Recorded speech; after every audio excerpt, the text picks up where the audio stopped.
sesuatu, teman-teman.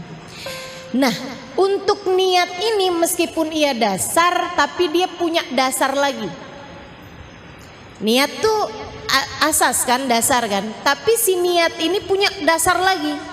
Punya kayak orang mau bangun rumah tuh, kan pondasi. Tapi pondasi itu kan juga harus dibangun di atas tanah. Betul gak?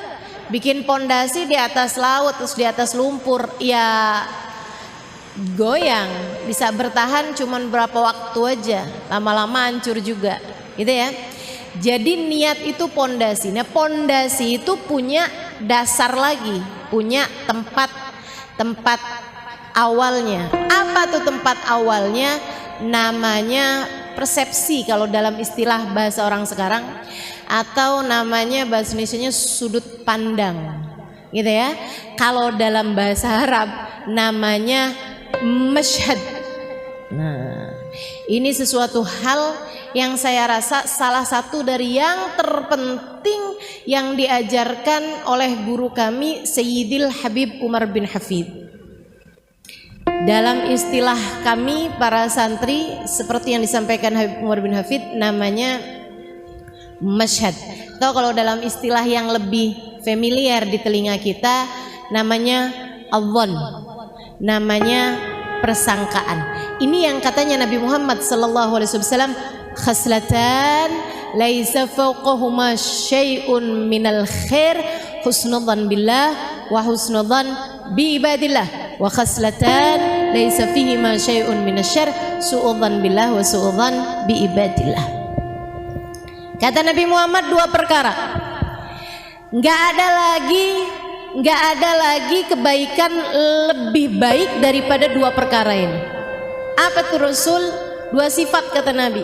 Nggak ada lagi kebaikan lebih baik daripada dua sifat ini. Nggak ada sifat lebih baik daripada dua sifat ini, yaitu baik persangkaan kepada Allah yang pertama, yang kedua baik persangkaan kepada hambanya Allah.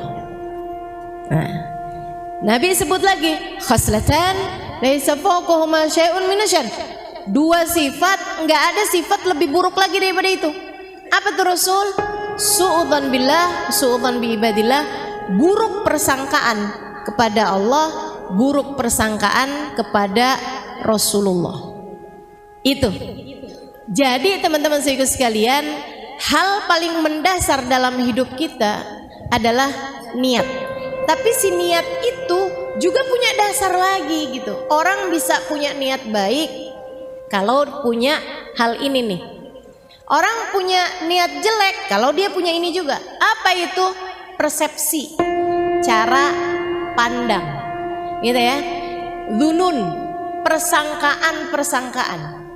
Makanya teman-teman sekalian, hati-hati terhadap persangkaanmu, hati-hati terhadap cara pandangmu, hati-hati terhadap persepsimu. Atau kalau saya boleh gampangin bahasanya, hati-hati terhadap sudut pandang. Maksudnya adalah hati-hati dalam hidupmu terhadap fokusmu.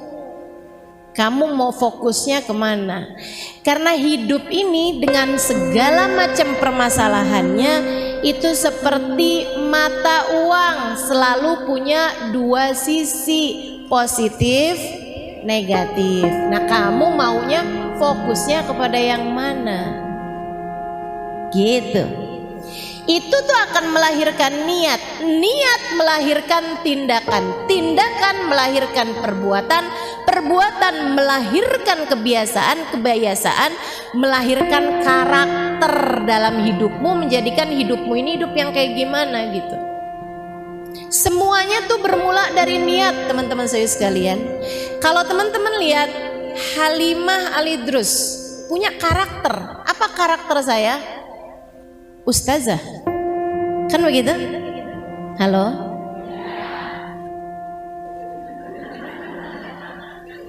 Orang masih lagi mikir udah dikasih jawabannya gitu. Saya kelamaan kalau suruh mikir sendiri ya. Itu namanya karakter. Kan begitu ya? Melekat dalam diri saya. Ibu-ibu kalau dengar nama Halimah Al-Idrus, apa yang ibu-ibu bayangin? Ustazah gitu. Pasti jarang banget ada yang misalnya gitu ya, Halimah Idrus, oh selebgram. Enggak kan? Walaupun follower saya banyak.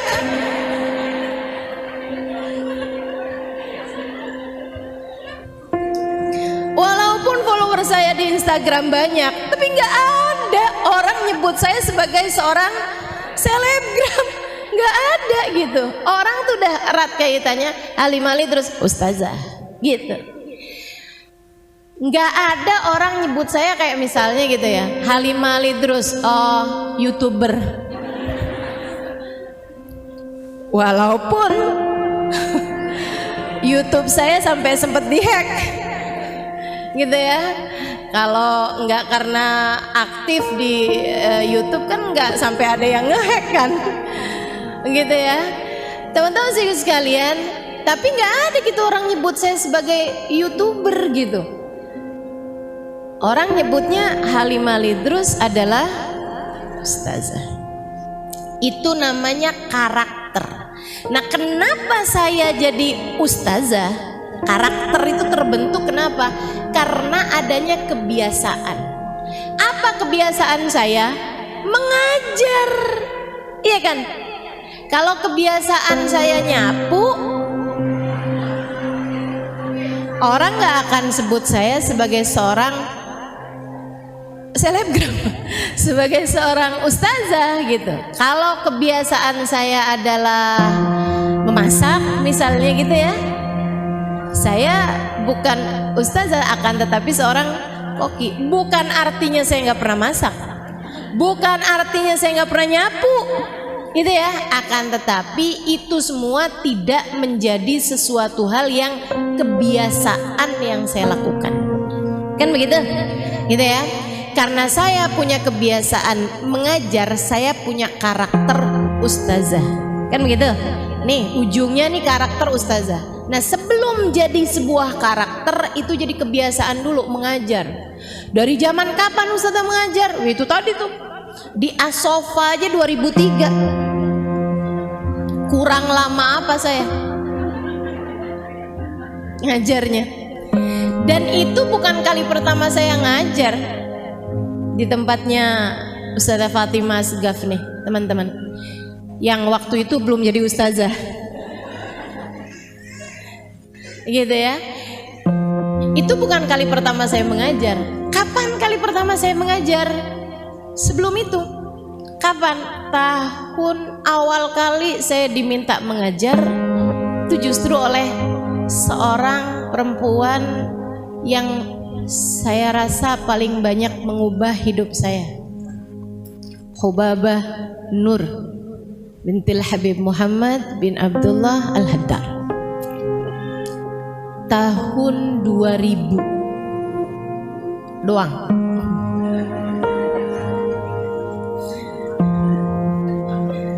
Tahun 2000 atau 1999, gak inget malahan ini ya. Iya sekitar segitulah. Saya rasa 1999 itu kejadiannya ya. Saya ingat banget jadiannya, sama kayak halnya Kak Emma ingat saat saya pertama kali diminta untuk mengisi kajian di rumahnya gitu ya. Itu teman-teman saya sekalian, mohon maaf saya sih lupa. Saya lupa. Tapi kan setiap orang itu punya momen-momen tersendiri yang dia tidak akan pernah melupakan. Gitu kan ya? Teman-teman juga mungkin ingat pertama kali ketemu saya. Saya lupa. Enggak semua saya ingat pertama kali ketemu. Ustazah ketemu saya pertama kali kapan? Maaf ya. Lupa. Nah sekarang aja belum tentu ingat. Mudah-mudahan ingat semua ya. Ibu-ibu sekalian saya muliakan, saya ingat banget awal kali saya diminta mengajar. Itu pada tahun yaitulah 1999 akhir saya rasa ya. Ya saya berangkat ke Tarim itu tahun 1998. Usia saya waktu itu 19 tahun. Saya diajak oleh abang saya, belum ada Daruz Zahra. Belum ada Daruz Zahra. Dan saya belum kenal Habib Umar bin Hafid, Hubabah Nur, belum kenal sama semuanya. Abang saya ajakin saya gitu ya, untuk nemenin dia pergi ke Tarim karena dia males mondok. Dia bilang dia nggak mau mondok, dia mau pergi ke Tarim tapi nggak mau mondok. Jadi dia mau tinggalnya di luar. Nah biar dia boleh tinggalnya di luar, itu dia harus punya alasan buat jagain adeknya, adek perempuannya, gitu ya. Sebab kalau yang dia ajak adek laki-lakinya, ya kenapa nggak dua-duanya mondok aja, gitu kan? Jadi dia bawa adeknya ini yang perempuan ini. Saya tanyain, kenapa saya mesti ke sana? Saya itu lagi seneng-senengnya mondok. Waktu itu, saya udah mondok 8 tahun di Darul Lughah Dakwah, hampir 5 tahun, kemudian di Al Anwar Sarang Rembang 3 tahun, sebelumnya lagi ada sempat belajar setengah tahun di atau Hidiyah Tegal Jawa Tengah ya.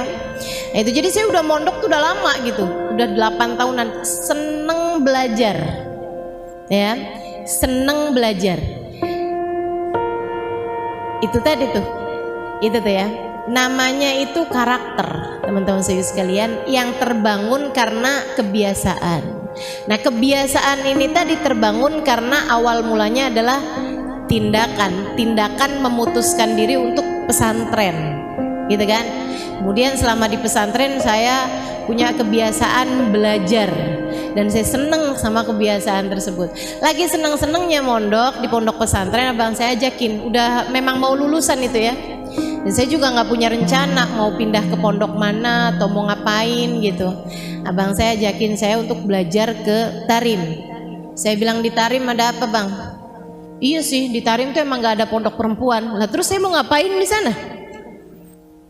Saya nggak tahu juga ada apaan ya di sana ya gitu. Tapi kan kamu nanti bisa saya iniin, bisa saya rekamin kajian-kajian gitu ya. Dia bilang nanti kamu bisa dengerin gitu.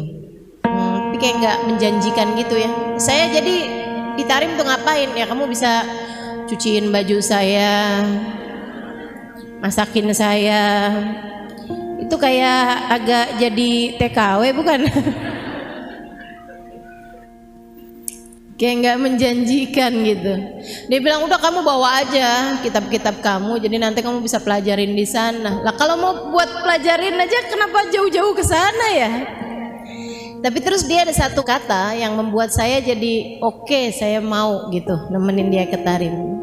Dia waktu itu bilang Tarim itu kotanya Faqihil Muqaddam Muhammad bin Ali Ba'alawi. Dan saya dari sejak kecil itu abah saya kalau habis selesai baca Ratib Haddad ada selalu beliau tambahin dengan doa, ya Rabbana yasir lana umurona bijahi Sayyidina Muhammad bin Ali Ba'alawi gitu. Teman-teman juga mungkin ya banyak sering dengar doa itu, terutama kalau abahnya suka baca ratib gitu, bapaknya atau suka hadir acara-acara pembacaan ratib. Ya Rabbana yasir lana umurona bijahi Sayyidina Muhammad bin Ali Ba'alawi. Akhirnya saya putuskan oke, saya rasa kayaknya saya udah deket gitu sama Sayyidina Muhammad bin Ali Ba'alawi ya. Jadi akhirnya saya putuskan untuk baiklah bismillah yuk kita berangkat. Berangkat di sana beneran ternyata belum ada pondok pesantren perempuan gitu ya. Yang ada baru madrasah Daruz Zahra. Tapi waktu awal saya ke sana itu ada 2 orang yang tinggal di dalam madrasah tersebut. Karena dia tinggal tempatnya jauh, jadi ada 2 orang Arab tinggal di sana. Ya. Jadi saya itu kalau boleh dibilang tinggal pertama di Daruz Zahra itu perempuan ketiga. Perempuan ketiga yang tinggal di Daruz Zahra ya. Dan juga perempuan pertama yang dari Asia yang tinggal di pondok pesantren Daruz Zahra. Bukan yang datang ke Tarim untuk belajar. Kalau yang datang ke Tarim untuk belajar Ustazah Amirah duluan dari saya. Ustazah Amirah tuh di Tarim sebelum ada Daruz Zahra tuh. Makanya beliau tidak belajar di Daruz Zahra pondok pesantren, tapi belajar di madrasah Daruz Zahra dan banyak tinggal bersama dengan guru kita, guru kami yaitu Hubabah Nur. Ya, makanya luar biasa tuh langsung sama Hubabah Nur, Ustazah Amirah itu. Teman-teman sekalian, saya pun mulai tuh sering datang ke Daruz Zahra gitu ya. Nggak ngerti pertamanya. Orang Arab itu ngomongnya, orang Arab Tarim ngomong bahasa Arabnya ini banget tuh, aneh gitu. Bahasa Arabnya banyak diubah-ubah. Mungkin karena dia di pelosok juga ya, Arabnya bagian dalam gitu. Jadi ada lahjahnya gitu. Kalau kayak di Indonesia nih kayak orang Madura gitu, atau kayak orang mana gitu yang bahasa Indonesianya pun dirubah-rubah gitu kan. Logatnya apa semuanya jadi berubah gitu ya. Kayak orang Betawi deh. Orang Betawi kan bahasa Indonesianya juga orang bule gitu ya, yang masih belajar bahasa Indonesia aku kamu bingung. Dengerin orang Betawi ngomong kok nggak ada aku kamunya, nggak ada sama sekali gitu ya kita ya kalau ngomong orang Betawi sini gitu. Jadi mereka tuh aneh banget gitu. Bahkan bahasa isyarat aja beda loh orang Tarim itu, Masya Allah. Mereka tuh kalau bilang iya gini, kalau bilang enggak, ya ampun, aneh banget gak sih? Masya Allah. Teman-teman sekalian, habis setahun saya tinggal di Tarim, saya udah kayak setengah tahun belajar di Tarim, saya udah mulai bisa ngobrol sama orang-orang Arab sana ya. Padahal waktu itu saya udah ketika berangkat itu saya udah bisa baca kitab Gundul. Karena saya mondok 8 tahun di Indonesia, saya udah bisa baca kitab Gundul dari sejak sebelum berangkat ke Tarim. Tapi di Tarim tuh saya belajar bahasanya dari awal lagi, belajar bahasa Arab percakapan ya, bersama dengan mereka tuh dari awal lagi gitu. Dengerin kajian juga kayak dari awal lagi, kayak dari nol, bener-bener nggak ngerti gitu. Teman-teman sekalian, sampai terus dapat sebulan, mulai ada banyak kata-kata yang bisa saya pelajari gitu. Mulain lagi 2 bulan, 3 bulan, 4 bulan, 5 bulan, 6 bulan tuh saya merasa udah mulai bisa ngobrol ya sama orang Arab. Tapi kalau suruh ngajar ya masih susah juga gitu kan. Sampai kemudian kurang lebih dapat 11 bulan tuh awal kali saya disuruh ngajar tuh sama Hubaba. Gara-garanya ada satu ustazah, salah satu ustazah yang Masya Allah, Ustazah Zainab Al-Khatib, pernah juga datang ke Jakarta beberapa tahun yang lalu. Nah itu beliau lagi ngajar. Saya seneng banget hadir kajian beliau sirah Nabi, sejarah Nabi. Itu dia bisa nyeritain detil-ketil tahun kejadian, waktu kejadian, nama-nama tempat, kota-kota, sama petanya tuh dia bisa gambarin kejadiannya tuh di daerah sini. Ini nih deketnya sama daerah sini. Itu luar biasa sekali ya kekuatan memorinya ya. Orang Arab nih emang nggak banyak dosa, makanya nginget-nginget sesuatu jadi cepet banget gitu. Orang kita nih kebanyakan dosa, gampangan lupa. Akhirnya teman-teman, ada satu waktu Ustazah Zainab ngajarin fikih. Nah nih, kalau urusan fikih itu saya memang waktu di Sarang Rembang di Al Anwar itu pelajaran paling banyak yang saya pelajari adalah fikih. Makanya teman-teman kalau belajar fikih dari saya nggak usah ngerasa kayak yang bener nggak sih ini ustazah nyampein, nggak usah, percuma. Kok lain ya sama yang diajarin sama siapa misalnya gitu ya, nggak usah. Teman-teman nggak usah ngerasa yang bener nggak sih ini ustazah nyampein, tenang. Kamu tinggal nanyain aja, ustazah itu adanya di kitab apa, itu pendapatnya ulama siapa gitu kan. Nah, saya akan mampu mempertanggungjawabkan semua apa yang saya sampaikan. Karena saya belajar fikih itu bukan sebentar. Saya itu nyaris hafal semua isi kitab I'anatul Talibin ala Syarhi Fathil Mu'in, dan itu 4 jilid yang saya ketika sebut namanya teman-teman tahu aja kagak. Enggak, bukan saya mau meremehkan dirimu, enggak, tapi udah kelihatan dari mukanya.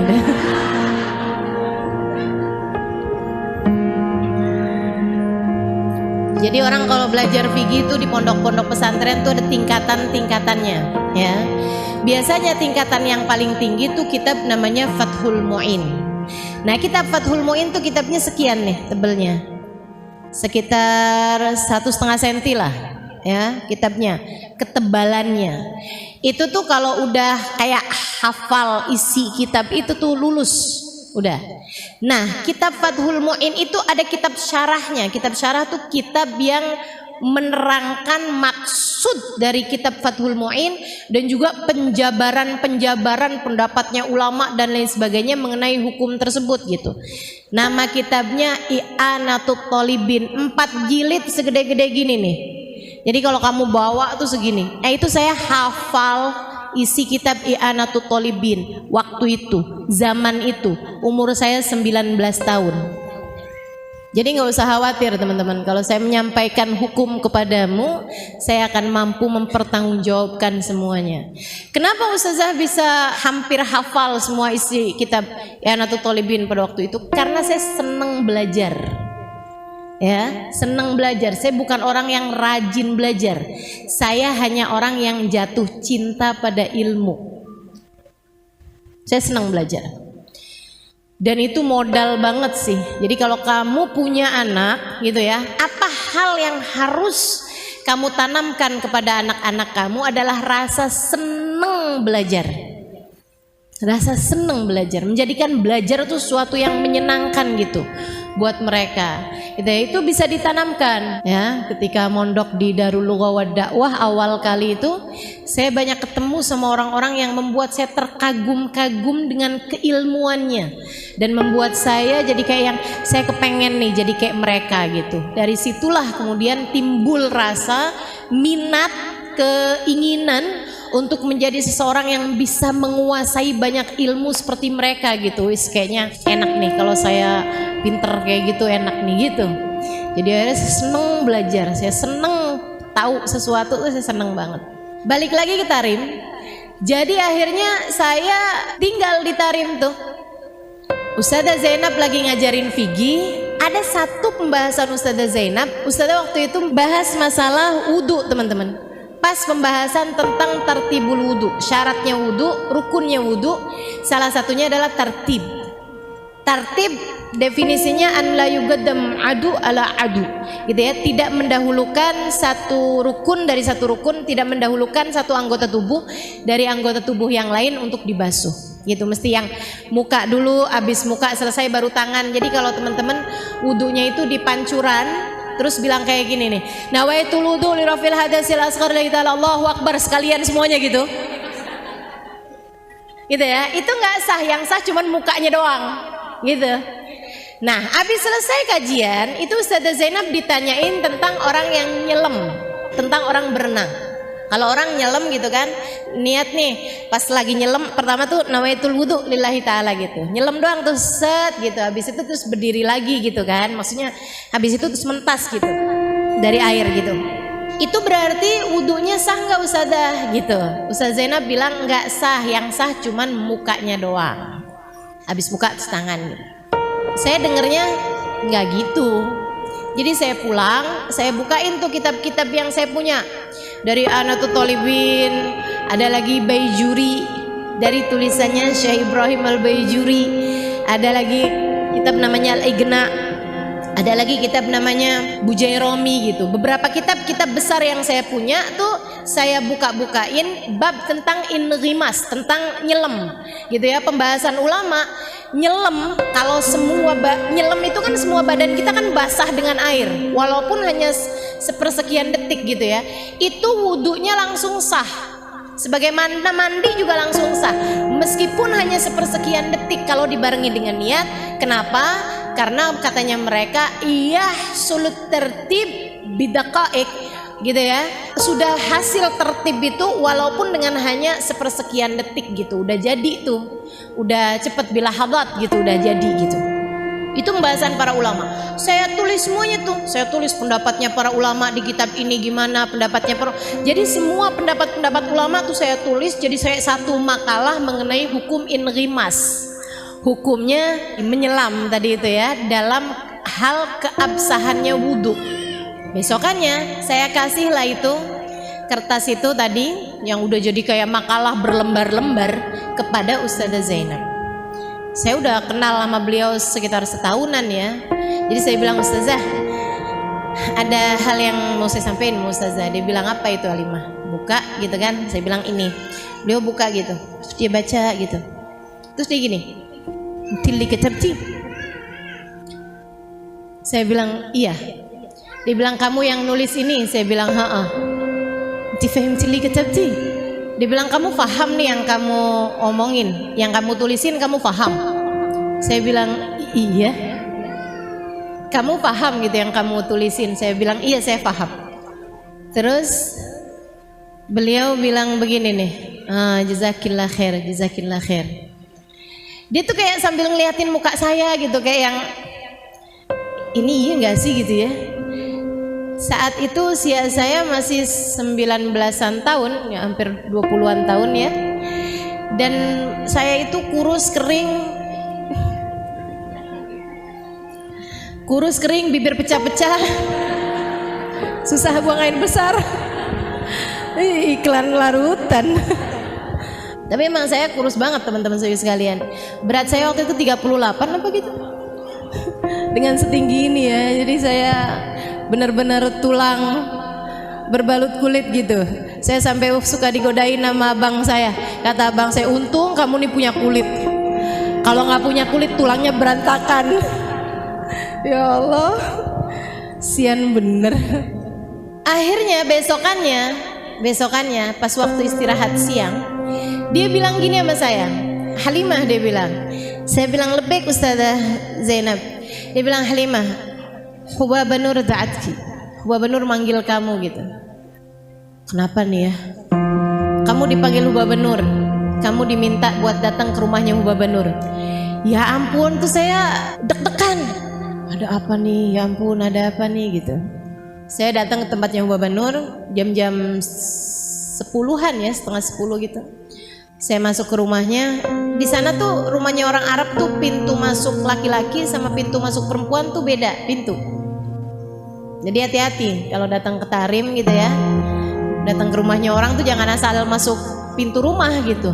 Itu selalu mereka tuh sekecil apapun rumahnya, pintu masuk laki-laki sama pintu masuk perempuan beda-beda gitu. Jadi kamu jangan sampai keliru masuk pintu laki-laki, kamu yang malu gitu ya. Kalau laki-laki masuk ke pintu perempuan, nanti perempuan yang di dalam malu karena mereka mungkin nggak pakai kerudung gitu kan, namanya di dalam rumah kan gitu. Itu. Jadi akhirnya saya udah ketuk pintu masuk ke rumah Hubaba Nur. Baru saya ketuk terus Hubaba Nur bilang, "Udkhuli Halimah, udkhuli." Dia udah tahu rupanya saya yang datang gitu. Beliau lagi sarapan, saya dikasih juga sarapan beliau. Terus beliau bilang, "Kuli Halimah, kuli." Habis itu Hubaba Nur bilang kayak gini sama saya, "Halimah, kamu tahu kan, saya itu beberapa waktu yang lalu kehilangan seorang guru pengajar fikih. Dia dari mana gitu sebutin namanya Mang Baba, dan dia harus pulang. Saya sedih bener, karena saya tuh perlu banget perempuan ngajarin fikih gitu.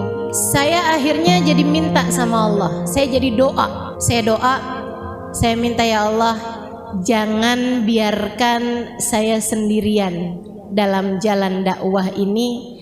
Bantu saya ya Allah, datangkan guru fikih untuk kami." Saya doa berapa waktu ini Halimah, sampai terus kemarin Ustazah Zainab ngasih lihat sama saya tulisan yang kamu tulis tentang bab inrimas dalam masalah wudu. Saya ketika membacanya, saya tahu bahwa doa saya sudah diijabah Allah. Kamu adalah ijabah dari doa saya minta kepada Allah didatangkan guru fikih untuk kami. Terima kasih Halimah. Saya tahu Allah tidak akan pernah membiarkan saya sendiri dalam jalan dakwah ini. Mengajarlah bersama kami, nak. Zakillah khair. Saya saat itu rasanya ngerasa kayak yang ya Allah, ucapan beliau tuh sampai sekarang saya nggak lupa gitu. Kamu adalah ijabah doa saya. Saya tahu Allah tidak akan pernah membiarkan saya sendiri. Allah hadirkan kamu untuk kami agar kamu bisa bersama dengan kami membantu dakwah ini. Gitu. Saya tahu Allah tidak akan pernah membiarkan saya sendiri. Terima kasih Halimah, mengajarlah bersama kami. Itu teman-teman saya sekalian, menurut saya salah satu ucapan paling indah, salah satu di antara ucapan paling indah yang pernah saya dengar. Gitu ya. Kalau Kak Emma tadi cerita bahwa saya bilang sama dia itu kan, buat Kak Emma apa sih yang enggak? Gitu ya. Buat Kak Emma apa sih yang enggak gitu. Waktu itu saya ngomong kayak begitu gitu. Dan itu menurut dia adalah salah satu dari ucapan indah yang pernah didengar dalam seumur hidupnya, gitu kan. Salah satu dari ucapan-ucapan indah yang pernah dia dengar dalam hidupnya. Nah, saya menganggap bahwa permintaan Hubabah kala itu juga merupakan salah satu dari hal terindah dalam hidup saya yang pernah saya dengar. Saya bilang marhaba Hubabah, marhaba. Doakan saya biar saya bisa. Mulai besoknya saya udah langsung dapat jadwal ngajar. Di saat yang banyak dari perbendaharaan bahasa Arab itu belum saya tahu. Saya ingat banget, saya pernah menyampaikan mengenai syarat-syaratnya sujud. Di antara syarat sujud itu harus ada tahamul. Tahamul itu yang neken bagian kepalanya. Kalau kamu sujud kamu itu bisa dianggap sah kalau kamu itu sujud di atas sesuatu yang keras, gitu ya, bukan sesuatu yang sangat lentur banget gitu. Kamu nggak sah tuh sujud di atas sesuatu yang sangat empuk banget gitu, yang sampai kamu tuh nggak neken sama sekali gitu, kayak asal nempel gitu aja tuh nggak sah. Harus ada nekennya bagian kepala. Nekennya itu dengan definisi kalau sekiranya ada kerupuk tuh kerupuknya patah, kerupuknya remek gitu ya, kerupuknya remuk, itu syarat sujud teman-teman saya sekalian. Nah, itu saya waktu ngasih tahu sama teman-teman yang orang Arab, kan yang belajar negeri madrasah masih kan, ada orang-orang Indonesia, ada orang-orang mana juga yang pada berdatangan, ada orang Barat juga yang pada mulai berdatangan tahun itu, tapi mayoritasnya orang-orang Arab. Nah, dan saya mengajarnya dalam bahasa Arab gitu kan, saya nggak tahu bahasa Arabnya kerupuk. Saya bilang kalau ada sesuatu di tempat sujud kamu itu kalau kamu tekan dia pecah. Nah, apa gitu kan? Apa ya? Zujaj katanya anak-anak ini, jadi main tebakan. Kaca, enggak sampai kaca. Ya ampun, serem banget kalau syaratnya sujud harus mecahin kaca. Enggak sampai kaca saya bilang. Apa ya, makanan apa ya dibilang kayak gitu, makanan yang kalau kamu makan terus dibilang kerupuk, ya ampun gampang banget bahasanya.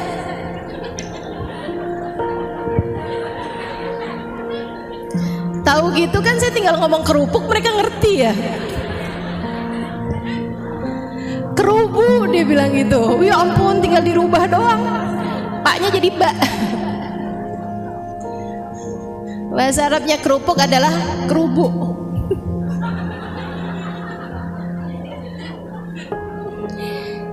Saya pun mengajar mulai tahun itu 1999 sampai dengan sekarang tahun 2022. Berapa tahun tuh? Berapa tahun sih itu? 23 tahun. Saya udah ngajar 23 tahun. Masya Allah, Masya Allah. Kurang lama apa? Dari umur saya 20 tahun sampai umur saya sekarang 43 tahun. Teman-teman saya sekalian. Nah, itu tuh kebiasaan sampai kemudian menjadi karakter. Kebiasaan itu diawali dengan tindakan pertama, kan begitu ya? Tindakan pertamanya adalah hari Hubabah Nur nyuruh, kemudian saya pun mulai mengajar. Nah, tindakan itu tuh teman-teman sekalian diawali dari niat. Niatnya sejak kapan? Sejak saya tamat SD. Ketika saya merasa bahwa saya belum tentu panjang umur. Meskipun ternyata persangkaan saya belum tentu panjang umur itu tidak terbukti, karena sampai sekarang saya masih hidup. Berarti umur saya kan panjang nih kan, udah sampai 43 gitu maksud saya. Ya nggak tahu kesananya masih panjang apa enggak, tapi saya menganggap bahwa umur saya sekarang ini berarti udah panjang. Saya udah hidup 43 tahun teman-teman serius sekalian. Udah panjang apa belum tuh? Panjang. Udah panjang menurut saya. Saya tuh dulu dari sejak SD, dari masih SD, saya selalu berpikir, saya tahu kalau saya punya kecerdasan lebih daripada teman-teman saya di SD. Ya, belum tentu dari kamu, belum. Tapi dari teman-teman saya sekelas di SD, saya punya kecerdasan lebih daripada mereka, sehingga saya selalu jadi bintang kelas. Saya nggak pernah kesulitan untuk belajar waktu itu. Saya jadi merasa bahwa saya ini kayaknya bisa belajar apa aja deh. Saya bisa belajar kedokteran, jadi saya bisa jadi dokter. Saya bisa belajar cara bangun rumah, bikin saya bisa jadi arsitek. Teman-teman sekalian, cuman saya pikir saya mau belajar apa deh ya, yang sekiranya kalau saya berumur pendek sekalipun saya akan bermanfaat ilmunya. Saya pikir kalau saya belajarnya itu kedokteran, belum tentu saya panjang umur, sehingga saya belum tentu memanfaatkan ilmu saya. Kan panjang waktu belajarnya. Dan pula kalau saya ternyata mati sebelum jadi dokter, ilmunya jadi sia-sia. Saya pengen belajar sesuatu yang andai pun saya umurnya pendek, dalam kubur tuh saya nggak nyesel. Ya nggak lain nggak bukan, saya harus belajar ilmu agama. Dengan ilmu agama membuat saya jadi tahu menjalani kehidupan tuh mesti kayak gimana. Jadinya nanti di dalam alam kubur saya nggak nyesel. Gitu maksud saya. Ya kan? Karena kan malaikat mungkar nakir nggak mungkin nanyain saya resep obat. Dokter Halimah, kalau kami nih para malaikat sakit kepala resepnya apa ya? Nggak mungkin kan? Nggak mungkin gitu loh. Nggak mungkin malaikat mungkar nakir akan diminta, coba silahkan gambarkan desainnya surga nih, kami lagi kebingungan mau bangun surga dengan desain seperti apa. Nggak mungkin. Jadinya yang saya pikir ya udah dah, saya mau belajar ilmu yang di kuburan pun saya akan ditanya mengenai itu, yaitu ilmu agama. Ya kan begitu kan? Ilmu agama gitu. Tuhan kamu siapa?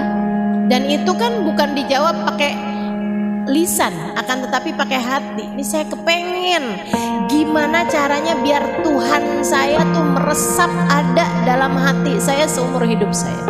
Kalau ditanya-tanya apa kitabmu gitu ya, apa imammu, apa petunjukmu dalam kehidupan, saya akan bisa menjawab Al-Quran imami. Al-Quran adalah imamku, Al-Quran adalah petunjuk dalam kehidupanku, dan saya ngerti isinya Al-Quran. Jadi saya harus belajar ilmu agama. Itu sejak hari itu saya punya niat, teman-teman serius sekalian. Sampai kemudian lahirlah tindakan berupa saya belajar di pondok pesantren, kemudian terus belajar di pondok pesantren, terus belajar di pondok pesantren. Niat saya selamat di akhirat, bermanfaat ilmu saya buat banyak orang. Gitu. Sampai dengan saya mulai mengajar, sampai kemudian menjadi kebiasaan mengajar tersebut, sampai kemudian menjadi karakter seperti yang teman-teman tahu sekarang ini. Jadi kalau teman-teman sekarang nih mau ngerasa, wah saya nih dalam hidup nih kayaknya nih karakternya salah nih. Apa sih sebenarnya karakter yang kita harus bangun? Ya selain daripada saya seorang ustazah, mungkin yang lain kamu sebagai seorang apa, kamu seorang apa. Apa sebenarnya karakter wajib yang harus kita punya, teman-teman sekalian? Ini saya kasih tahu. Kita ini di atas muka bumi ini punya sebuah karakter yang harus kita punya. Semua dari kita ini mesti punya. Karakter apa itu? Karakter Abdullah, karakter hamba Allah, ya, karakter ibadallah, karakter hamba Allah. Satu. Yang kedua karakter umat Rasulullah, umatnya Nabi besar Muhammad. Karakter karakter yang terbangun di atas kalimat La ilaha illallah Muhammad Rasulullah. Karakter la ilaha illallah, Allah Tuhan kita, dan itu karakternya Allah, karakternya kita, kita hambanya Allah. Karakter Muhammad Rasulullah adalah Nabi Muhammad, Nabi kita, dan kita adalah umatnya Nabi Muhammad. Kan begitu teman-teman sekalian. Siapapun dirimu, siapapun diriku, siapapun kita sekalian, nih karakter kita adalah la ilaha illallah Muhammad Rasulullah, menjadikan kita hamba Allah, umat Rasulullah. Itu dia karakter kita. Nah, untuk karakter itu harus ada kebiasaan yang dibangun menunjukkan kamu adalah hambanya Allah. Kebiasaan. Kebiasaannya apa? Kebiasaannya yang Allah bilang, "Wa ma khalaqtul jinna wal insa illa liya'budun." Tidaklah aku ciptakan jin dan manusia selain untuk ibadah kepadaku, selain untuk menghamba padaku. Jadinya karakter kamu sebagai hambanya Allah dibangun di atas kebiasaan, yaitu ibadah. Ibadah pada Allah Subhanahu wa taala. Ibadah itu apa? Salat. Oh iya, betul. Sedekah. Iya. Apalagi? Baca Quran. Iya. Oke, apalagi? Hadir majelis. Ibadah apa bukan nih? Ibadah. Saya mengajar, ibadah apa bukan? Ibadah. Kemudian lagi nutup aurat. Ibu-ibu pakai bajunya ibadah apa bukan ibadah? Ibadah, karena menutup aurat. Begitu kan ya? Puasa.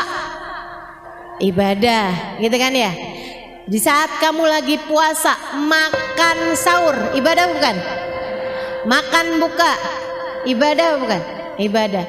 Di saat kamu lagi nggak puasa karena kamu sedang menstruasi, saat kamu lagi nggak puasa karena kamu adalah seorang istri yang suamimu sedang ada di kota, tinggal bersama dengan kamu, itu memang istri nggak sunnah buat sering-sering ibadah sunnah, ibadah puasa sunnah ya, karena kan setiap kali ibadah puasa sunnah takut mengurangi hak suami dari dirimu gitu.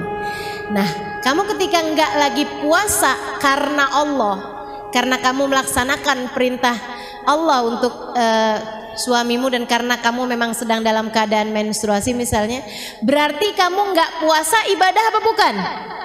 Ibadah. Berarti kamu makan, ibadah apa bukan? Ibadah. Ketika kamu mau pergi majelis taklim, kamu naik mobil, ya kan ya?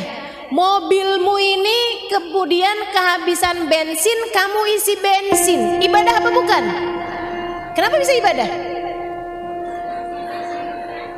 Karena kamu ngisi bensinnya mau pergi ke majelis. Nah, kamu dapat duitnya itu, gitu kan ya, yang untuk kemudian kamu pakai buat ibadah, entah dari suami kamu, entah dari kamu bekerja, misalnya begitu ya. Berarti tuh kamu bekerjanya tersebut, entah kamu jualan online, entah kamu jadi penjahit misalnya gitu ya, entah kamu dengan menjadi istri yang soleha, karena kalau saya nggak soleha nih nanti nggak dikasih duit bensin buat pergi ngaji nih. Berarti kamu ketika menjalankan tugas-tugas kamu yang untuk mendatangkan kehidupan duniawi, ibadah apa bukan ibadah? Ibadah. Dari situ kita tahu teman-teman sekalian, kalau kamu niat hidupmu ini untuk ibadah kepada Allah, dan kamu dalam hari-harimu itu menjalankan karakter sebagai hamba Allah dengan memiliki kebiasaan-kebiasaan yang Allah Subhanahu wa taala ridho, kamu melakukannya, maka semua yang kamu lakukan dalam hari-harimu itu bernilai ibadah. Yang perlu kamu tegaskan terus-terusan dalam hidup kamu, dalam hari kamu adalah: satu, benerin niat; dua, jauhin maksiat.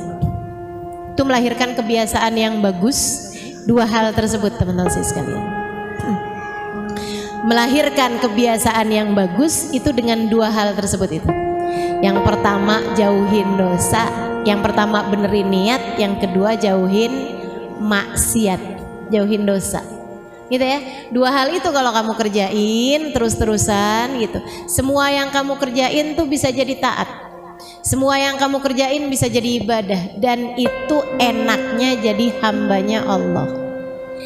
Kamu jangan kirain di hari akhirat nanti yang bakalan menuhin timbangan amal pahalamu tuh cuman sholat, sedekah gitu ya, hadir majelis ilmu, puasa, baca Quran gitu. Enggak, salah teman-teman saya sekalian. Kalau kamu mau tahu yang bisa menuhi timbangan amal kebaikanmu tuh semua hal. Kamu makan bisa ada pahalanya, kamu mandi bisa ada pahalanya, kamu pakai baju ada pahalanya, kamu beli bajunya ada pahalanya, kamu pakai kaos kaki ada pahalanya, kamu beli kaos kaki ada pahalanya, kamu masak ada pahalanya, kamu cuci piring ada pahalanya, kamu nyapu ada pahalanya, kamu buka tirai pagi hari ada pahalanya, kamu ngapa-ngapain bahkan kamu nafas tuh bisa berpahala semuanya teman-teman saya sekalian. Itu dengan syarat, satu kamu bagusin niat, dua kamu jauhin maksiat, kamu jauhin dosa.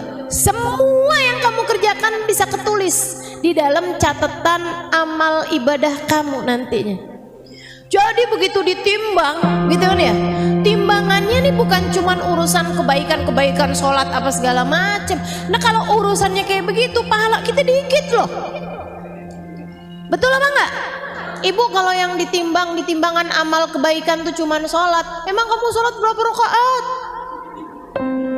Berapa lama sholatnya tiap hari? Hitung dah coba. Sholat duhur 5 menit, sholat asar 5 menit, sholat maghrib 3 menit gitu ya, sholat isya 5 menit, sholat subuh 2 menit. Hitung tuh coba. Ya ampun, gak nyampe 25 menit, artinya gak nyampe setengah jam dari 24 jam waktu yang Allah berikan kepadamu. Belum lagi sholatnya, sambilan sholat sambilin mikir mau masak apaan habis gini ya. Emang iya gitu ada di timbangan amal kebaikan. Waduh kayaknya berat nih mau naroin kebaikan-kebaikan kita yang bisa ngeberatin biar bisa lebih berat daripada dosa-dosa kita.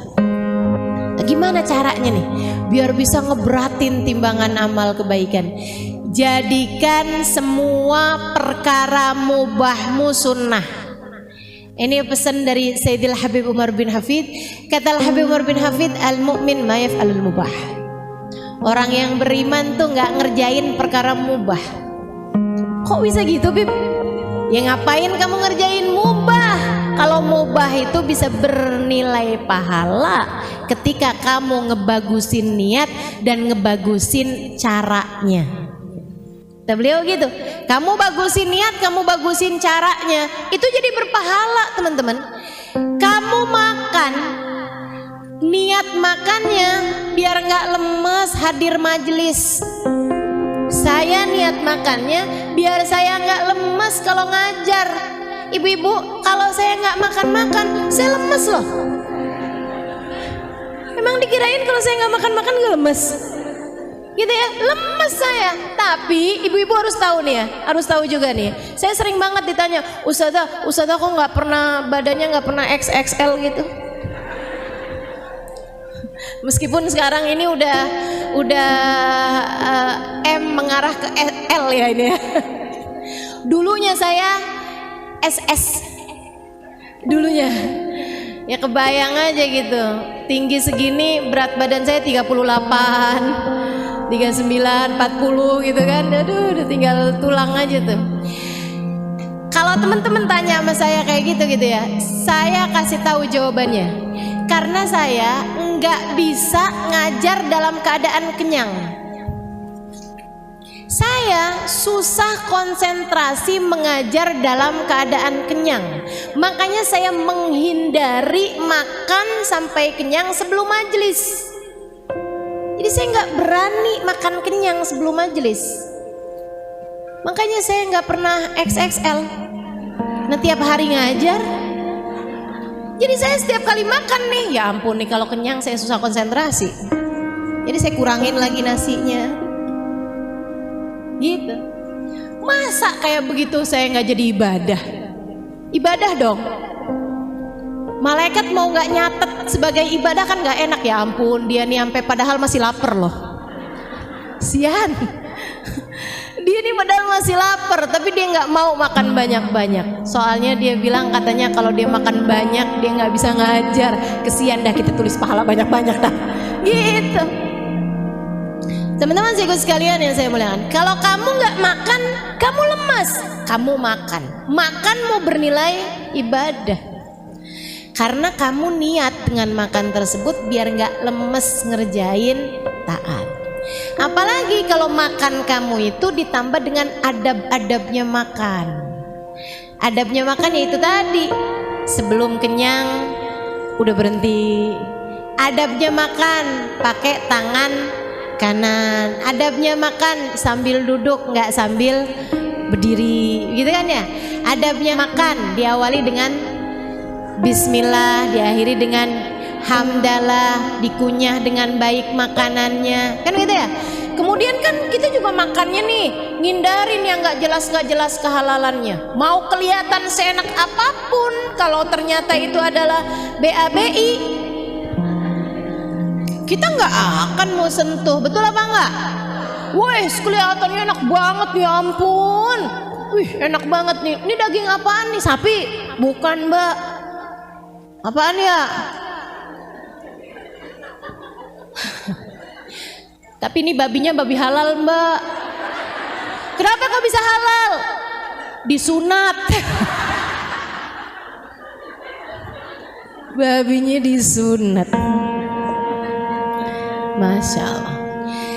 Teman-teman sekalian yang saya muliakan, jadi kan kita udah menghindari dosa. Kita buat makan nih nggak ngambil yang bukan hak kita. Kita kerja dengan cara yang halal untuk mendatangkan uang untuk kita beli makanan tersebut. Bukan hasil korupsi, bukan hasil nilang,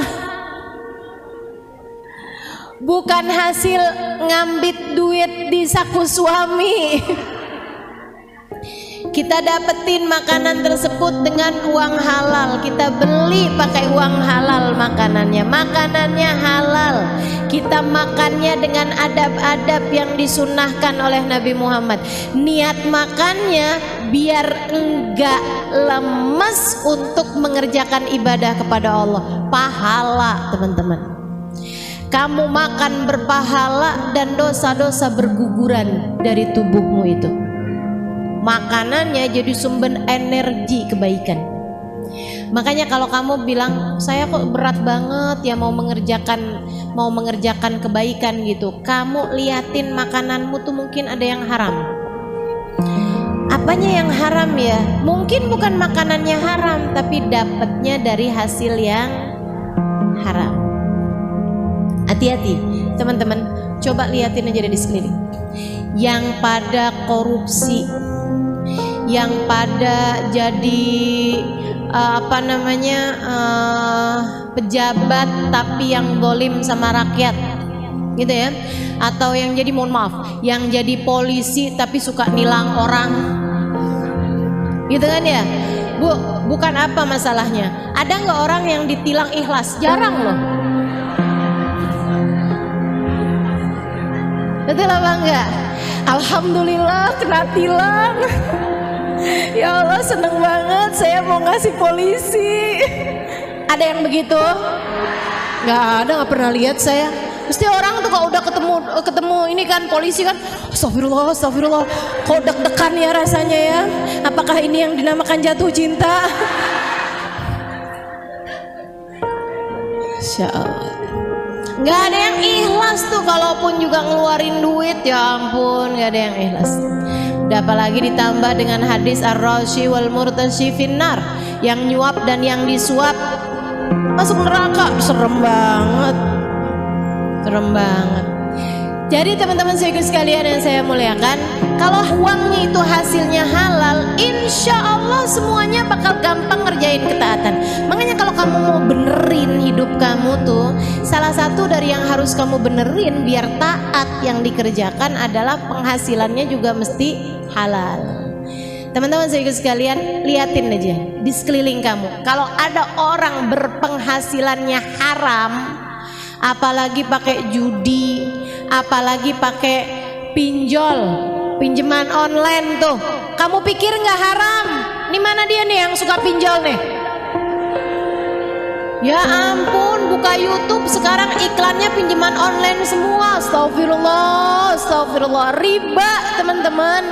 Dan riba itu dosa, satu dari dua dosa yang Allah ancam dalam Al-Quran. Kalau kamu nggak berhenti, aku perangi, kata Allah. Nih jangan main-main sama urusan riba. Ayo nih, mana dia nih, mak-maknya nih, yang suka kredit panci, yang suka hutang-hutang online nih, pinjaman online atau pinjaman berbunga, pinjam uang di bank, pinjam uang yang dijanjikan inian ya, apa sih namanya, bunga gitu. Teman-teman saya sekalian tuh haram tuh. Dan jangan main-main teman-teman saya sekalian. Haramnya bukan dosa kecil, tuh dosanya gede. Sampai katanya para ulama, salah satu dari dosa-dosa tertinggi yang bisa dipastikan pelakunya matinya tidak husnul khotimah. Dalam Al-Quran, saya baca nih di Quran nih. Oh, saya baca Quran dan insya Allah banyak yang ngerti artinya. Saya baca Quran. Di dalam Quran hanya ada dua dosa loh yang disebutkan sama Allah. Kalau kamu nggak berhenti, aku perangi kamu, kata Allah. Fa ilam tantahu fa'danu biharbin minallahi ta'ala wa rasulih. Kalau kamu nggak berhenti, aku ajak kamu perang. Orang diperangin sama Allah tuh gimana ceritanya bisa menang? Orang diperangin sama Allah tuh hancur sehancur-hancurnya hidupnya teman-teman. Dosa apa itu Ustazah? Yang pertama dosa ngebunuh Nabi. Yang namanya orang tuh dosa paling gede ngebunuh Nabi. Udah kebayang kayak apa dosanya? Nabi diutus sama Allah malah dibunuh sama dia. Orang yang ngebunuh Nabi Saleh, orang yang ngebunuh Nabi Daud, orang yang ngebunuh Nabi Zakaria, orang yang ngebunuh nabi-nabinya Allah Subhanahu wa taala, Nabi dibunuh sama mereka. Itu teman-teman dosanya. Waduh, udah nggak kebayang deh, udah nggak kebayang. Dosa paling gede yang pernah ada di atas muka bumi ini ngebunuh Nabi, kan begitu? Nah Allah bilang selain ngebunuh Nabi ada satu dosa lagi yang Allah bilang kamu nggak berhenti aku perangi, kata Allah. Apa itu? Riba. Allah tuh habisnya bilang mengenai dosanya riba, Allah bilang fa illam tantahu fa'dzanu biharbin minallahi ta'ala wa rasulih. Kalau kamu nggak berhenti utang-utangan online, kalau kamu nggak berhenti utang-utang riba, apalagi kamu yang ngeribain duit kamu, aku ajak kamu perang, kata Allah. Aku kumandangkan genderang perang sama kamu, wa rasulih, dan aku ajakin Nabi Muhammad buat perangin kamu. Ibu-ibu, jangan sampai kamu hadir majelis maulid, kamu bilang pengen biar dicinta sama Nabi Muhammad. Kata Nabi Muhammad, gimana kamu bisa aku cinta? Kamu malah lagi aku perangin. Karena kamu ngutang-ngutangin duit sama umatku dengan bayaran gantian berupa bunga. Kamu jeret leher orang-orang dengan pinjaman-pinjaman dari kamu itu. Aku ajak perang sama kamu, gak usah nyari cintaku, kata Nabi. Aku perangin kamu selama ini. Gimana ceritanya? Jangan bilang, ya ampun saya tahajud, saya ibadah, saya ini, saya itu. Tapi kalau kamu masih ngerjain dosa satu ini teman-teman, percuma. Makanya saya beneran marah nih kalau saya terus-terusin nih. Dah buruan, kalau masih ada yang tersangkut urusan pinjaman online atau urusan pinjaman offline, ya pokoknya hutang piutang dengan riba. Mau kamu yang berhutang, apalagi kamu yang menghutangi, segeralah bertaubat kepada Allah Subhanahu wa taala. Tinggalin, cepetan, buruan. Sebelum kamu jadi kebiasaan, sebelum jadi karakter. Si fulana, siapa dia? Oh, tukang renten itu. Ah, tuh sebelum jadi gitu. Sebelum jadi karakter. Buruan, segera taubat sama Allah Subhanahu wa taala sebelum datang ajal menjemput kamu. Udah teman-teman, nggak usah pakai habisnya ustazah kalau saya nggak pinjeman kayak begitu tuh ustazah, saya nggak punya apa-apa. Udah mendingan nggak punya apa-apa. Bu, jangan pernah lupa apa yang sering saya sampaikan sama ibu-ibu. Sesedikit apapun yang kamu punya cukup untuk membiayai hidupmu. Tapi sebanyak apapun yang kamu punya nggak akan pernah cukup untuk membiayai gaya hidupmu. Mau punya berapa banyaknya nggak bakalan cukup, Bu, kalau yang kamu biayai adalah gaya hidup. Makanya kalau mau hidupnya tenang jangan kebanyakan gaya. Dah, nggak usah kebanyakan gaya. Ya ampun. Nih ya, ustazah kalau pinjamannya nggak pakai bunga gimana ustazah? Ya halal sih halal, tapi Bu, hati-hati ya. Jangan sampai kamu punya kebiasaan berhutang, apalagi kalau sampai alhamdulillah dia kayaknya lupa dah. Alhamdulillah kayaknya dia lupa tuh. Yaudah aja dah. Ibu pernah ketemu nggak ada orang utang kagak dibayar-bayar, tapi status di Instagram healing mulu. Statusnya tinggal healing di pantai, gitu kan ya? Healing di gunung, healing mulu Bu. Giliran ditagih utang hilang.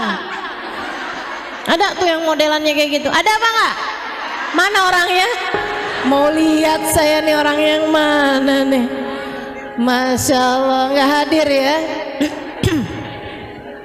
Dah nggak pakai. Yang punya utang buruan bayar. Buruin bayaran. Buruan bayarin. Jangan berani mati bawa utang Bu. Nabi aja nggak mau nyolatin. Sahabat kalau mati tuh Nabi pertanyaannya satu, punya utang apa enggak? Oh dibilang nggak punya Rasul, ya udah deh saya sholatin gitu. Tapi kalau dibilang maaf Rasul dia punya utang, enggak saya nggak mau nyolatin. Ya Rasul kesian nih dia saudara saya Rasul, masa nggak nyolatin? Enggak, saya nggak mau nyolatin orang mati bawa utang. Kenapa Nabi sampai nggak mau nyolatin orang mati bawa utang? Bu, ini kamu kalau hidup di zaman Nabi nih Bu, kamu nggak disolatin loh Bu kalau mati bawa utang. Ibu mau gitu? Astagfirullah, jangan sampai Bu, pokoknya jangan berani dah mati bawa utang. Jadi gimana nih Ustazah? Udah nggak usah pakai utang nih ibu-ibu sekalian. Biasa-biasa aja, yang ada kita pakai, yang nggak ada ya udah, ya enggak, ya udah nggak apa-apa kok. Gini di majelis taklim nggak ketahuan mana kerudungan mahal mana yang murah, nggak ketahuan Bu mana yang abaya di atas 100 juta mana yang 100.000. Udah nggak usah. Lagian ibu-ibu sekalian, kalau yang pakai orangnya keren biar kata murah kelihatan mahal. Maksud saya bukan saya, tapi ada orang-orang biar kata pakainya barang-barang murah juga kelihatannya mahal. Ibu ya, salah satunya saya. Masya Allah. Kalau orang yang nggak keren Bu, biar kata pakai barang mahal juga dikirain KW. Udah dah ya Bu ya, nggak usah kamu jadikan tampilanmu sebagai nilai hidup kamu. Nggak di situ nilai hidupmu. Nilai hidupmu ada para karakter kamu sebagai hambanya Allah, sebagai umatnya Rasulullah. Jadi teman-teman saya sekalian, Habib Umar bin Hafid bilang, orang mukmin nggak ngerjain barang mubah. Ingat-ingatin saya, orang mukmin nggak ngerjain barang mubah. Apatah lagi makruh, apatah lagi haram, mubah aja enggak kok kita. Gitu. Kenapa orang mukmin nggak ngerjain barang mubah? Karena di saat dia mengerjakan perbuatan mubah sekalipun, niatnya bagus, adabnya bagus, sehingga dia berpahala semuanya. Ya, dan itu semuanya tuh kebiasaan yang dilahirkan dari perbuatan yang dilahirkan dari awal tindakan itu semuanya bergantung dari niat. Nah, si niat ini nih berdasar dari perspeksi, berdasar dari masyhad, berdasar dari sudut pandang. Maka ibu-ibu kalau pengen ngebenerin hidup, benerin niatmu. Dan kalau kepengen ngebenerin niatmu, maka benerilah cara pandangmu. Makanya kenapa ngaji penting, membuatmu tahu harus memandang dengan cara bagaimana. Gitu. Kenapa ngaji penting? Membuat kamu bisa ngerti cara memandang sesuatu, Bu. Gitu ya, Bu ya. Yang mesti dibenerin tuh ibu-ibu sekalian. Sekarang gini deh. Kamu punya suami. Nih ya, buat para istri yang punya suami nih kan. Nih kamu nih, kalau kepengen ngebenerin rumah tangga kamu gitu, bukan dengan cara kamu ngebenerin fisik kamu gitu. Oh, saya kepengen ngebenerin rumah tangga nih biar suami nggak kemana-mana, jadi saya harus berpenampilan dengan tampilan yang bagus. Karena hidung saya ini belum mancung, saya sepertinya perlu buat nambahin iya, buat nambahin apaan di hidung, jadi biar agak sedikit lebih mancung. Filler sana, filler sini, tarik benang, sulam alis, sulam bibir, kemudian tanam bulu mata gitu ya. Pulang-pulang keluar dari salon, jangankan orang lain, suaminya sampai nggak kenal siapa ini. Nggak gitu, Bu. Bukan juga dengan kamu memperbaiki tampilan-tampilan. Waduh, ini harus, ini rumah harus ininya harus dicat ulang ini apa? Nggak perlu. Apalagi dengan memaksakan diri, di rumah tangga jadi bagus kalau kita punya mobil, kalau kita punya rumah bagus, kalau kita punya rumah yang ada halamannya, biar saya nggak perlu healing jauh-jauh, saya cukup dengan keluar rumah aja, saya dengan memandang kebun-kebun di belakang rumah saya. Lah itu perlu berapa miliar buat kamu mewujudkannya? Ibu-ibu saudariku sekalian, bukan itu yang perlu kamu benahi, Bu, bukan. Kamu ingin membenahi rumah tanggamu, benahi niat dalam berumah tangga, benahi sudut pandang terhadap sesuatu. Benahi niat. Apa niatnya? Saya berumah tangga buat ibadah. Saya berumah tangga ini buat ibadah. Saya jadi istri dia, saya mau nyari pahala, bukan mau nungguin transferan. Saya jadi istri dia ini bukan untuk dicintai dengan sepenuh hatinya, bukan. Akan tetapi untuk biar saya diridhoi sama Allah Subhanahu wa taala, pemilik dia, pemilik suami saya. Nih Bu, kalau kamu udah nyari Allah, Allah bakalan bikin hati hamba-hamba terpaut padamu. Itu kamu gak usah khawatir. Itu kamu gak usah. Kamu dapetin Allahnya, Allah bakalan kasih semuanya. Anak-anak soleh-soleha, suami cinta sama kamu, saudara sayang sama kamu. Kalau kamu dapet ridha Allah Subhanahu wa taala, gak usah khawatir itu. Jadi kamu nyari Allahnya, itu niat kamu. Apa-apaan nyari ridha Allah, nyari ridha Allah, nyari ridha Allah. Jangankan dalam perlakuan kamu kepada suami kamu yang besar-besar, bahkan sekedar kamu senyum sama suami, kamu nanyain apa kabar dia, kamu pijitin kakinya, bukan karena biar kamu dikasih transferan lebih banyak, akan tetapi Karena kamu ingat nih semuanya pahala nih ya Allah. Saya pengen nyari pahala di sisimu ya Allah. Ini ibadah saya nih. Disuruh baca Quran suka ngantuk, disuruh tahajud suka berat matanya, disuruh puasa lapar, ya udah yang enak-enak aja dah, pijitin kaki suami. Kan begitu ya? Senyum di hadapan suami itu pahalanya nambah-nambah terus. Malaikat rokib sibuk loh ibu-ibu. Jangan kamu kira di saat kamu tahajud, di saat kamu baca Quran gitu ya, saat itu aja malaikat tuh kemudian sibuk. Belum tentu nyatet pahala sholat kamu tuh semuanya kecatet. Apalagi sholat kamu masih gelambiar pikirannya kemana-mana.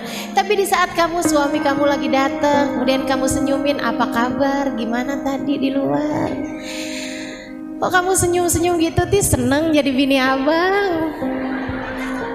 Sehat-sehat ya bang ya. Ya ampun bang, mudah-mudahan abang panjang umur. Bang, abang tahu nggak bang, saya mau ngomong bang. Apaan kata suaminya? Bang, abang tahu nggak sih bang? Apaan sih, kamu mau ngomong apa sih? Abisnya saya pikir-pikir ya bang ya. Apaan? Kata suaminya, abis saya pikir-pikir ya bang ya, abang tuh hadiah Allah paling bagus dalam hidup saya bang.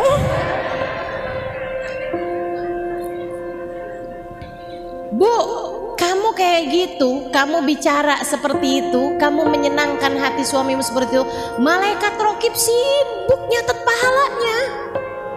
Jangan dikira enggak, wih banyak banget itu pahalanya. Itu yang harus kamu lakukan teman-teman saudaraku sekalian. Benahi niat, benahi sudut pandang. Ngelihat suami bukan sebagai Fulan bin Fulan, anaknya Pak Fulan, dia adalah ayah anak-anak saya. Enggak gitu lihatnya. Fulan bin Fulan dia adalah suami saya. Enggak gitu caranya. Akan tetapi dia adalah Fulan bin Fulan, hambanya Allah, umat Rasulullah yang Allah jadikan jalan surga saya dengan saya menyenangkan hatinya. Allah jadikan jalan ridho Allah buat saya adalah dengan keridhoan dia terhadap saya. Makanya kamu lihatnya udah deh tuh surga, jalan surga kamu di saat suami lagi menyenangkan. Ya ampun, emang surga dia emang adem, surga. Di saat dia lagi nyebelin, surga emang berat, surga berat. Hufatil jannah bil makarih gitu kan. Surga dikelilingi dengan perkara yang tidak menyenangkan, kata Nabi Muhammad gitu. Dia emang bener, kata Nabi itu bener dah pokoknya. Ada dalilnya segala. Itu namanya ngebenerin sudut pandang. Dalam segala macam hal, kamu ngelihat anak-anak kamu jangan sebagai Fulan bin Fulan anak saya, Fulan bin Fulan anak suami saya, gitu ya? Bukan kayak begitu Bu. Ini anak saya nih, dia harus melanjutkan kehidupan saya. Saya dulu mau jadi ustadzah nggak bisa, sekarang dia harus jadi ustadzah. Waduh. Saya dulu mau jadi pramugari kalah tinggi, sekarang nih dia harus jadi pramugari. Waduh. Saya dulu mau jadi dokter tapi nggak bagus nilainya, kurang pinter saya jadi nggak diterima. Anak saya harus jadi dokter. Apa maksudmu? Kamu kok segitunya merasa berkepemilikan? Nggak gitu. Nanti yang beneran punya marah kepadamu. Kok ngaku-ngaku sih kamu? Siapa yang beneran punya anak kita? Allah. Anak kita punyanya Allah. Anak kita punyanya Allah. Sama suami kita punyanya Allah. Jangan sok-sok ngaku-ngaku. Anak kamu punyanya Allah Bu. Katanya Allah, aku tidak menjadikannya milikmu. Ia bukan aku beri kepadamu. Ia adalah amanat yang harus kamu jaga dan kamu harus mengembalikannya kepadaku. Makanya tugas orang tua adalah mengenalkan Allah dan Rasulnya kepada anak-anaknya. Mengenalkan kasih sayang Allah dan Rasulnya lewat kasih sayang orang tua tersebut kepada anak-anaknya. Itu tugas orang tua. Ini namanya ngebenerin sudut pandang, teman-teman. Ini namanya ngebenerin dhon, ngebenerin persangkaan kamu harus sesuai dengan kenyataan. Dia itu siapa? Kan begitu ya? Anak kamu nih siapa? Nah ini kan kalau kamu bilang ini anak saya, punya saya, lahir dari rahim saya. Oke, lahir dari rahim kamu benar, tapi punya kamu, tunggu dulu, benar apa enggak? Emang kamu ikutan bikin hidungnya? Hidung kamu aja pesek, hidung dia mancung. Kamu gak ikut-ikutan bikin hidungnya, bikin mulutnya, apalagi nentuin garis nasibnya. Gak ada, kamu gak ikut-ikutan. Berarti bukan punya saya. Punya siapa? Punyanya Allah yang nyiptain dia. Ini namanya ngebenerin dhon, ngebenerin persangkaan. Persangkaanmu harus sesuai dengan kenyataan, sehingga kamu bisa selalu husnudzon kepada Allah, dan kemudian kamu jadinya husnudzon kepada hamba-hambanya Allah. Kalau kamu bagus persangkaannya, ngelihat semua orang nih hambanya Allah, saya jadinya husnudzon terus. Saya nih kalau ngelihat teman-teman ini kan semua hambanya Allah, saya jadinya husnudzon terus. Ada ngelihat orang yang semangat belajarnya, Masya Allah, ya Allah, nih calon-calon orang-orang soleha. Masya Allah, solehah-solehahnya hamba-hambamu ya Allah. Saya udah ngomong lebih dari sejam nih, masih baru dengerin. Masya Allah, solehah. Allah subhanahu. Bagus persangkaan saya. Kenapa? Karena saya punya husnudzon kepada Allah. Bahkan saya ngeliat di pojokan ngantuk, Masya Allah, begitu tenangnya hatinya. Orang kalau nggak tenang nggak ngantuk, Bu. Betul apa enggak? Amanatan nu'asan kata Allah, yakhsha ta'ifatum minhum. Makanya saya nggak pernah sakit hati kalau ada yang tidur. Masya Allah, begitu tenang hatinya. Berarti majelis saya nih diturunin ketenangan dari Allah Subhanahu wa taala sampai bikin dia ngantuk di pojokan. Masya Allah, Masya Allah, luar biasa. Kenapa saya bisa husnudzon? Ngelihat yang semangat saya husnudzon, ngelihat yang ngantuk saya husnudzon, karena cara berpikir saya bagus, gitu ya. Karena saya bisa memperbaiki persepsi, karena saya bisa memperbaiki dhon, bisa ukabbirul masyhad, kata Sayyidil Habib Umar bin Hafid, bisa membenahi sudut pandang, bisa memperbagus masyhad, memperbagus cara kita melihat terhadap sesuatu, cara berpikir terhadap sesuatu. Maka sekali lagi, inti semuanya nih, kalau teman-teman udah bisa dapat garis merahnya alhamdulillah kan. Tapi jika tidak nih saya bantuin teman-teman. Kalau kamu ingin memperbaiki hidupmu, maka cara nomor satu dalam memperbaiki hidup adalah memperbaiki niat. Dan cara memperbaiki niat adalah memperbaiki persepsi, memperbaiki cara pandang, memperbaiki masyhad, memperbaiki cara kamu berpikir, memperbaiki persangkaan kamu, ya, sehingga kamu selalu husnudzon kepada Allah, husnudzon kepada hamba-hambanya Allah Subhanahu wa taala. Bagus persangkaan kamu, bagus masyhad kamu, bagus persepsi, bagus sudut pandang kamu, melahirkan niat yang bagus. Niat yang bagus melahirkan tindakan yang bagus. Tindakan yang bagus jika dilakukan berketerusan membuat kamu perbuatan-perbuatannya bagus. Perbuatan-perbuatan bagus yang kamu terus-teruskan akan berubah menjadi sebuah kebiasaan. Kebiasaan yang bagus melahirkan sebuah karakter. Nah, karakter kita di atas muka bumi ini tidak lain tidak bukan adalah hamba Allah dan umat Rasulullah.